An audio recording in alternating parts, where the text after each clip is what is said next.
How to add friends in eFootball 2024.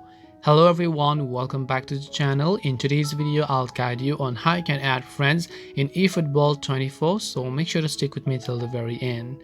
Now, if you'd like to basically add friends on eFootball 2024, you know that it's just like on eFootball 2023, because on the previous versions on such as PES 21 and 22 and so on, what happened was that you would be able to add friends, but on the recent versions, it's not about adding friends, it's about creating a room and joining that room. So let's say you want to play a game with your friend.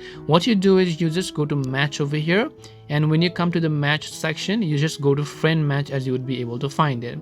When you go to friend match, here you can see create a 1 versus 1 match room, right? You can also see create a cooperative match room where you can play with up to 6 players, but in this case I'll just select one specific friend. So if you want to invite your friend, first of all you have to go to create 1 versus 1 match room here.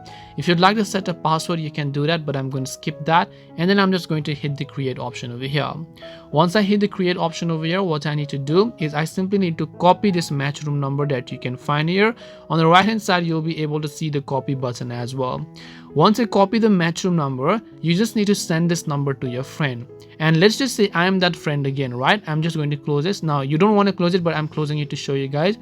Your friend has to go to search matchroom option here, and when your friend goes to search matchroom number, they have to simply paste the code of the matchroom that you copied earlier, and then when you tap the search button, it's going to show that match room, and now you can join that match room and you can play together by customizing all the settings and so on. This way you'll be able to add friends in eFootball 2023, but instead of adding friends, you learn how to play with them. Hope this video was helpful. If you have any questions, feel free to leave them down. Thank you for watching and see you in the next video.